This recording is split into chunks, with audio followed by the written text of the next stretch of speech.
Hey YouTube, Al here, and today I'd like to talk about playing the guitar. I'd like to talk about basically when you start, it's just a collection of basically squares and strings, and you see people all that and shredding all over the neck, and you've no idea what any of it means, you've got no frames of reference. So what I'd like to do in this video is give you a couple of frames of reference just to sort of get your bearings on the guitar, kind of internalize a couple of rules of thumb to help you get how it works, what the relationship between the notes is, and help you figure out more stuff. So as you're learning songs, you'll go, oh, that makes sense because I already know this note is that note, is the gist of what it's going to be about. So let's get on to it. So I'm going to be in standard tuning,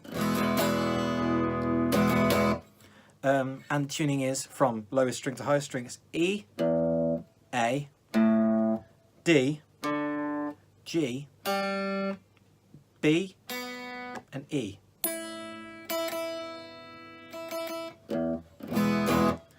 And so the first thing I'm going to say is it's a lot easier to do it visually, at least for me, and I think it will be for you, because it's harder looking like this than it is downwards at the guitar. So it really is a visual instrument, and you're going to use these dots. They're your lifeline, and they're bloody brilliant. So that's always going to be the 3rd, 5th, 7th, 9th, and the double dot is the 12.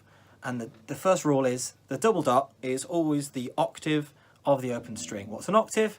It's the same note but higher. So instead of, if I hit that,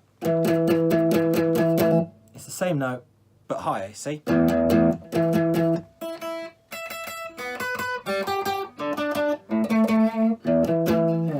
So that's always the octave.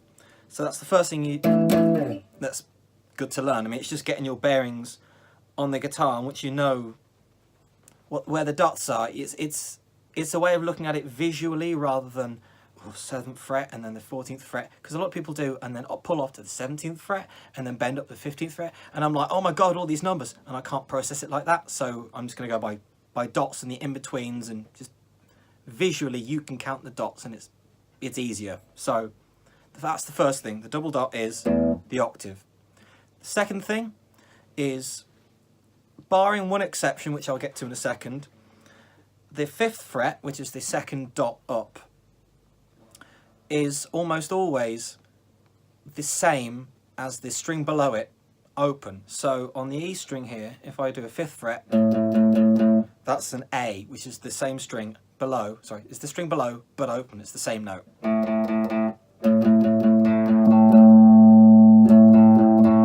And the same with the 5th fret on the D string is, on the A string is a D, the same as the open D, which is directly below.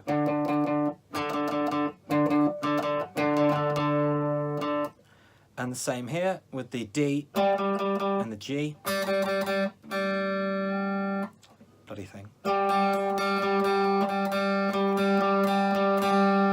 Now, when we get to the G string, which is the thickest wound string, this is where things get slightly different, because instead of the 5th fret, it's actually the 4th fret here, and that's the same as the next string down, which is a B, open. So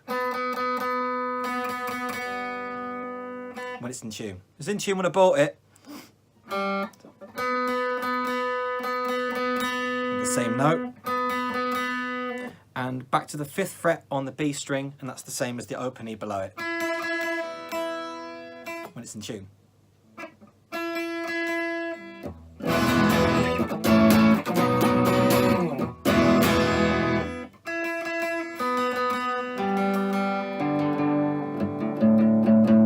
So that's the 5th fret rule. The 5th fret, apart from on the G string, is always the same as the note below.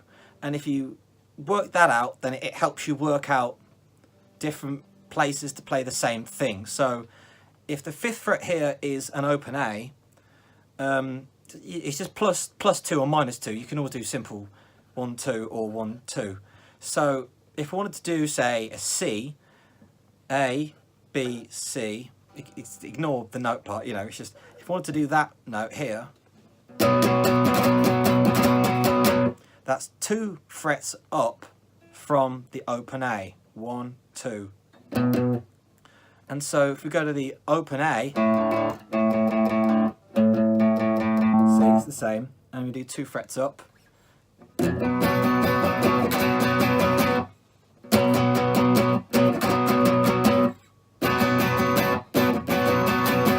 See, it's kind of mirrored. You can kind of work out, okay, well if that is the same as that and I add 2 to this, then you add 2 to the open string. And really it's kind of like a formula. It's very simple, but it's just a way of working it out.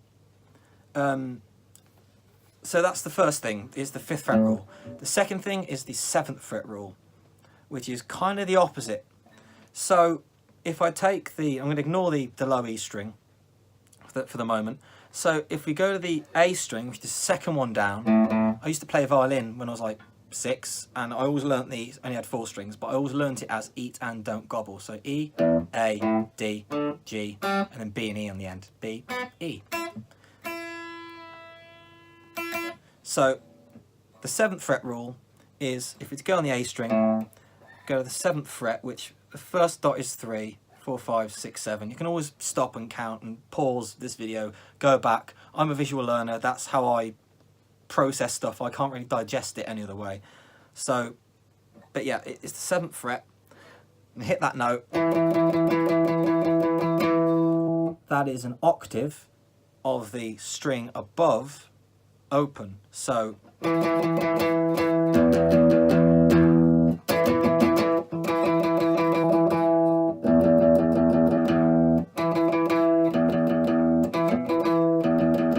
and so because that's an octave of the open string, and remember with an open string, it doesn't matter what string it is because it's just a number of frets up. It's always the case that the double dot, the 12th fret, is the octave of the open string. So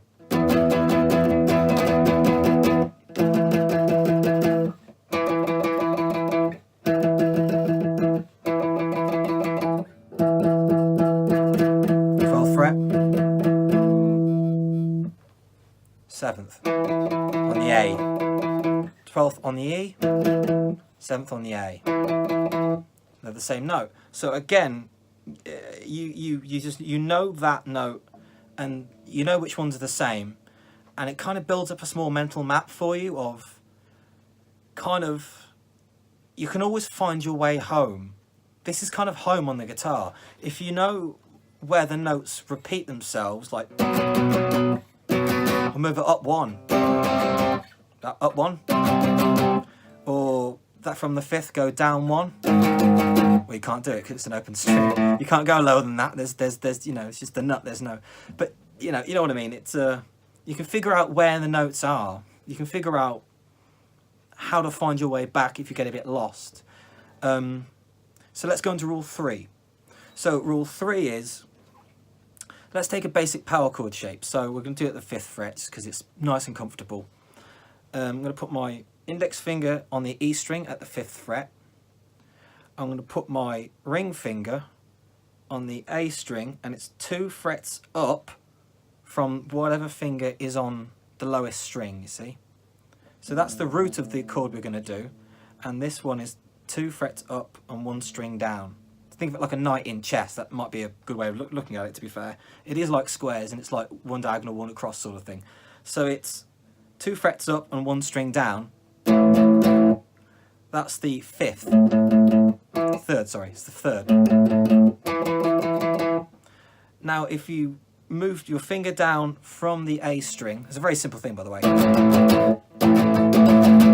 That's very simple chord in rock, very widely used. So if you move your finger down 1 to the D string and you keep this finger on the E string, now that again is an octave. So that's an A, and this is an A, because again this is the 7th fret, and this is because this is the 7th fret on the D, it's going to be an octave of the string above, which is an A. And the 5th fret, as you know, is the same as the string below, which is an A. So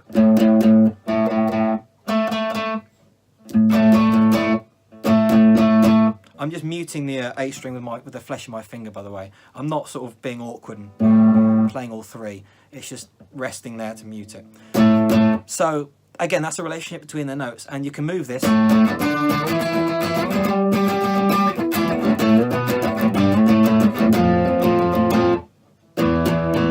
my finger to mute the A, but you know, second on the D is the E.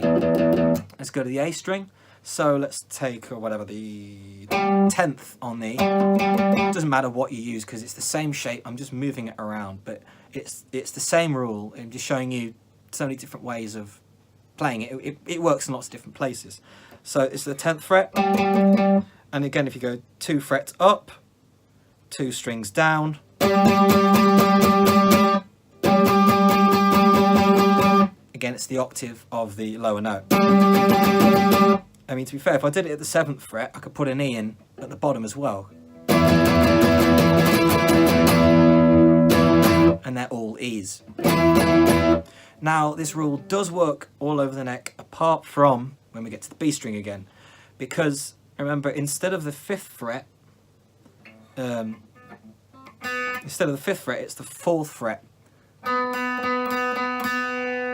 So, because it's one semitone, or I'm not going to say semitone, each fret is basically a semitone. So I'm going to say fret instead of semitone, but they're the same damn thing.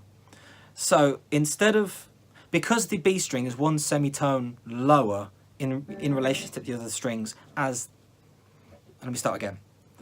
The rule is always 2 frets up, or rather, that rule, whatever. The difference with the B string is, from normal, it's one semitone lower.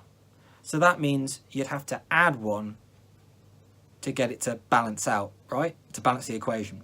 So I've got my 5th fret here on the D string. And the rule is 2 across, 2 strings down, but because it's a B string, we have to add a fret. And that way it's the octave.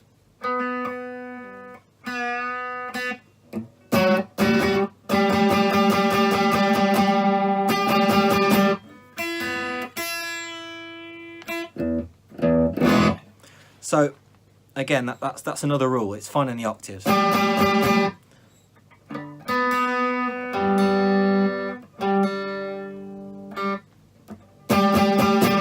So, yeah, that's the octave rule. So, thank you very much for watching. Those are a few very simple rules I'd want to take you through, because I'm entirely self-taught. I've never had a guitar lesson in my bloody life, and it's a way of building a mental map and understanding what works. And once you learn a little thing, like it's this little power chord, like it's a little shape, you realise how many different applications there are for it, like a Ramones or